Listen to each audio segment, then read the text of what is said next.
چپ چاپ نکاح نامے پر سائن کر دو رمشا، ورنہ وہ لوگ مجھے زندہ نہیں چھوڑیں گے۔ دانیال کی آواز میں مامتا یہ بھائی کا پیار نہیں بلکہ اپنی جان بچانے کی بھیک تھی۔ رمشا نے بھیگی آنکھوں سے اپنے اکلوتے بھائی کو دیکھا، وہی بھائی جس کے لیے اس نے اپنی پوری زندگی وقف کر دی تھی، آج اسے محض 10 لاکھ کے قرض کے عوض ایک سودا بنا کر بیچ رہا تھا۔ بھائی، وہ شخص مجھ سے 10 سال بڑا ہے، اس کی پہلی بیوی مر چکی ہے، اس کا ایک بچہ ہے، میں کیسے؟ رمشا کی ہچکی بند گئی۔ وہ خاقان عباس ہے رمشا، شہر کا نامور بزنس مین، وہ تمہیں ملکہ بنا کر رکھے گا، بس اس کے بچے کو ایک ماں کی ضرورت ہے۔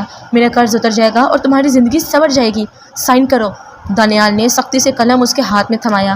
کانپتے ہاتھوں سے رمشا نے اپنی بربادی کے پروانے پر دستخط کر دیے۔ رخصتی کیا تھی؟ ایک لاش تھی جو ایک عالیشان بنگلے کی نظر ہو رہی تھی۔ خاقان عباسی کے گھر کی دیواریں سرد اور خاموش تھیں۔ وہاں قدم رکھتے ہی رمشا کو احساس ہوا کہ یہاں محبت کا کوئی گزر نہیں۔ نکاح کے چند گھنٹوں بعد ہی خاقان اس کے سامنے کھڑا تھا۔ اس کی سیاہ آنکھوں میں ایک عجیب سی سختی اور غرور تھا۔ ایک بات کان کھول کر سن لو، خاقان کی بھاری آواز کمرے میں گونجی۔ میں تمہیں یہاں اپنی بیوی بنا کر نہیں لایا، تمہارے بھائی کا 10 لاکھ کا قرض میں نے اتار دیا ہے اور اس کی قیمت تم میرے بیٹے عبید کو پال کر چکاؤ گی۔ میرے گھر کے اصول سادہ ہیں، میرے کام میں دخل مت دینا اور میرے بیٹے کو خراش تک نہ آئے۔ رمشا کا دل ٹوٹ کر کرچیوں میں بٹ گیا۔ اس نے ایک سالہ معصوم عبید کو دیکھا جو پالنے میں سو رہا تھا۔ اس نے خاموشی سے صبر کا گھونٹ پڑا اور اس معصوم جان کو اپنی قسمت سمجھ کر قبول کر لیا۔ ایک ہفتہ گزر گیا۔ رمشا نے عبید کو اپنی جان سے زیادہ چاہنا شروع کر دیا۔ وہ معصوم بچہ اب اسے دیکھ کر مسکراتا، جس سے رمشا کے دکھوں کو کچھ سہارا ملتا۔ ایک شام کمرے کی صفائی کرتے ہوئے رمشا کی نظر الماری میں لٹکی ایک خوبصورت ریشمی ساڑھی پر پڑی۔ وہ گہرے سرخ رنگ کی تھی جس پر نفیس کام تھا۔ لاشعوری طور پر اپنی محرومیوں کو چھپانے کے لیے اس نے وہ ساڑھی پہن لی۔ آئینے کے سامنے کھڑی وہ خود کو دیکھ رہی تھی کہ اچانک دروازہ زور سے کھلا۔ خاقان اندر داخل ہوا اور رمشا کو اس لباس میں دیکھ کر اس کی آنکھوں میں خون اتر آیا۔ تمہاری ہمت کیسے ہوئی اسے ہاتھ لگانے کی؟ وہ دہاڑا اور ایک جھٹکے سے رمشا کے قریب آ کر اس کے کندھے سے ساڑی کا پلو کھینچا۔ رمشا لڑکھڑا کر دیوار سے جا لگی۔ خاقان، میں تو بس… خاموش، یہ صوفیہ کی آخری نشانی ہے۔ تمہاری حیثیت اس گھر میں ایک آیا سے زیادہ نہیں۔ دوبارہ میری کسی چیز کو چھونے کی جرات مت کرنا۔ اس کا لہجہ اتنا زہریلا تھا کہ رمشا کی روح کانپ اٹھی۔ اگلی صبح رمشا ناشتے کی میز پر عبید کو فٹر پلا رہی تھی جب خاقان وہاں آیا۔ وہ ہمیشہ کی طرح اپنے 3 پیس سوٹ میں ملبوس، بے حد پرکشش مگر اتنا ہی مغرور لگ رہا تھا۔ میرا کافی کا کپ کہاں ہے؟ اس نے کرسی کھینچتے ہوئے سرد لہجے میں پوچھا۔ رمشا نے خاموشی سے کپ اس کے سامنے رکھا۔ خاقان نے ایک سپ لیا اور فوراً ہی منہ بسور لیا۔ یہ کیا ہے؟ زہر؟ چینی کہاں ہے اس میں؟ رمشا نے معصومیت سے اسے دیکھا۔ ڈاکٹر کہتے ہیں زیادہ غصہ کرنے والوں کو شوگر کا خطرہ ہوتا ہے، اس لیے میں نے چینی نہیں ڈالی۔ خاقان کی آنکھیں حیرت سے پھیل گئیں۔ تم اب مجھے مشورے دو گی؟ میں مشورہ نہیں دے رہی، احتیاط بتا رہی ہوں۔ ویسے بھی آپ کا موڈ جتنا کڑوا ہے اس میں چینی اثر بھی نہیں کرے گی، رمشا نے دبی آواز میں کہا، مگر خاقان نے سن لیا۔ کیا کہا تم نے؟ وہ اپنی جگہ سے اٹھ کھڑا ہوا۔ کچھ نہیں۔ عبید چلو بیٹا، پاپا کو غصہ آ رہا ہے، ہم باغ میں چلتے ہیں۔ رمشا نے تیزی سے عبید کو اٹھایا اور وہاں سے بھاگ نکلی۔ خاقان اسے جاتے ہوئے دیکھتا رہ گیا۔ اسے سمجھ نہیں آیا تھا کہ اس معصوم سی لڑکی میں اتنی ہمت کہاں سے آئی۔ خاقان کی ماں زبیدہ بیگم ایک سخت گیر خاتون تھی جو شہر سے باہر رہتی تھی۔ ایک دن وہ اچانک گھر پہنچ گئیں۔ انہیں رمشا اور خاقان کے اس معاہدے والے نکاح کا علم نہیں تھا۔ خاقان، یہ لڑکی کون ہے؟ بیگم زبیدہ نے صوفے پر بیٹھتے ہوئے پوچھا۔ خاقان کچھ بولتا کہ رمشا عبید کو گود میں لیے وہاں آ گئی۔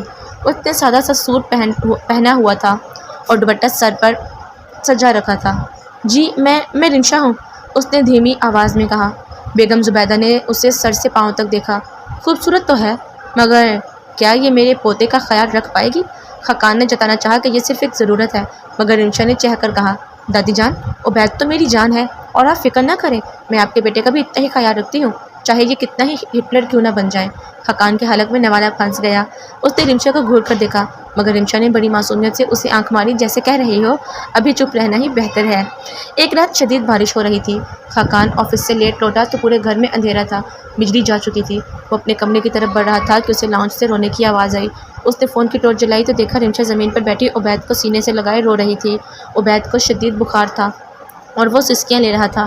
کیا ہوا اسے؟ خاقان بھاگ کر ان کے پاس پہنچا۔ اسے بہت تیز بخار ہے، میں نے پٹیاں بھی کی ہیں مگر اتر نہیں رہا۔ رمشا کی آواز کانپ رہی تھی۔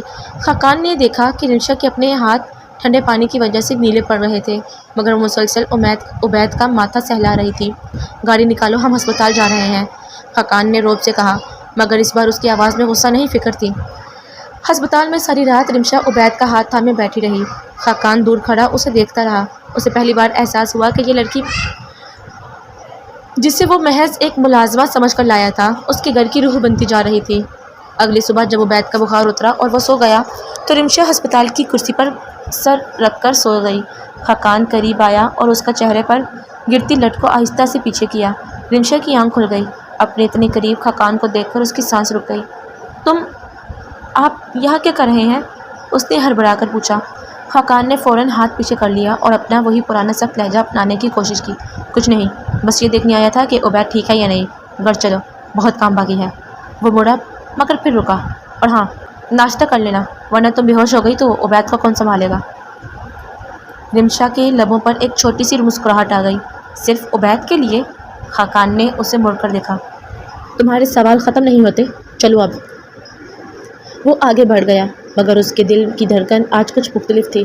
رمشا کو لگا کہ شاید اس سنگ لاخ چٹان کے اندر بھی کوئی انسان بستا ہے جسے بس محبت کی دستک کی ضرورت ہے۔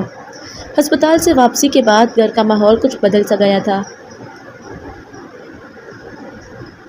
خاقان جو پہلے رمشا کو دیکھنا بھی گوارا نہیں کرتا تھا، اب لاشعوری طور پر اس کی موجودگی کو محسوس کرنے لگا تھا۔ وہ کچن میں ہوتی تو وہ پانی پینے کے بہانے وہاں چلا جاتا، وہ عبید کو کھلا رہی ہوتی تو وہ دور کھڑا اسے دیکھتا رہتا۔ ایک شام موسلا دھار بارش ہو رہی تھی، لاہور کی سڑکیں جل تھل ہو رہی تھیں اور خاقان کے عالیشان بنگلے کے باغ میں لگے پودے بارش کی بوندوں سے نہا رہے تھے۔ رمشا کھڑکی کے پاس کھڑی اس منظر کا لطف لے رہی تھی کہ اچانک بجلی کڑکی اور پورے گھر کی لائٹ چلی گئی۔ رمشا اندھیرے سے ڈرتی تھی، وہ گھبرا کر پیچھے مڑی تو کسی سخت وجود سے ٹکرا گئی۔ وہ خاقان تھا۔ آہ! رمشا کے منہ سے سسکی نکلی اور اس نے ڈر کے مارے خاقان کی شرٹ کو مٹھیوں میں جکڑ لیا۔ خاقان نے اسے اپنے بازوں سے تھام لیا۔ اندھیرے میں ان کی سانسوں کی آوازیں ایک دوسرے کو سنائی دے رہی تھیں۔ خاقان کو اپنے سینے پر رمشا کے دل کی تیز دھڑکن محسوس ہو رہی تھی۔ اس کے وجود سے اٹھنے والی دھیمی سی خوشبو خاقان کے حواس پر چھانے لگی۔ ڈر لگ رہا ہے؟ خاقان کی آواز اس کے کان کے پاس گونجی، جو پہلے سے کہیں زیادہ نرم اور گہری تھی۔ جی، اندھیرا، رمشا نے لرزتی آواز میں جواب دیا، مگر اس نے خاقان کو چھوڑا نہیں۔ خاقان نے آہستہ سے اس کے گرد اپنے بازو پھیلا دیے۔ یہ پہلی بار تھا کہ وہ اسے اپنے قرض کی قیمت کے طور پر نہیں بلکہ ایک عورت کے طور پر محسوس کر رہا تھا۔ اس نے جھک کر اپنا ماتھا رمشا کے ماتھے سے ٹکا دیا۔ میں ہوں یہاں، اس نے سرگوشی کی۔ اس کے لہجے میں وہ تپش تھی جس نے رمشا کے بدن میں سنسنی دوڑا دی۔ اسی لمحے بجلی آئی اور کمرہ روشنی سے بھر گیا۔ رمشا نے شرم سے فوراً آنکھیں جھکا لی اور اس سے دور ہونے لگی، مگر خاقان نے اس کی کلائی پکڑ کر اسے واپس اپنی طرف کھینچا۔ کہاں جا رہی ہو؟ ابھی تو بات شروع ہوئی ہے، اس نے شرارت سے کہا۔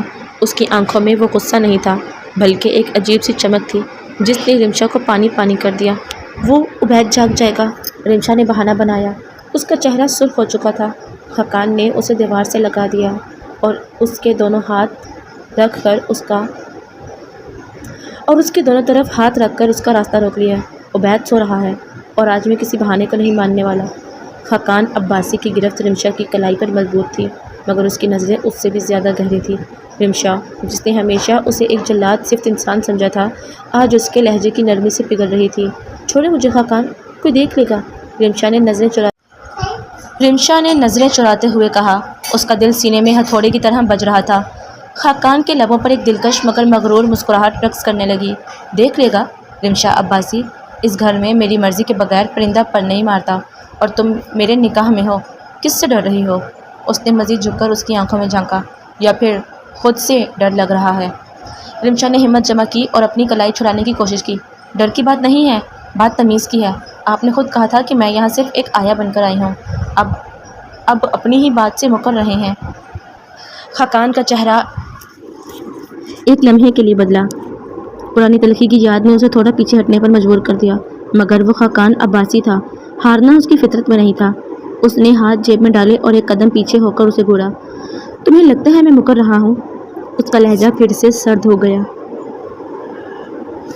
میں بس تمہیں یہ بتانے آیا تھا کہ کل میری بزنس پارٹی ہے اور تمہیں میرے ساتھ چلنا ہوگا۔ رمشا نے حیرت سے اسے دیکھا۔ میں؟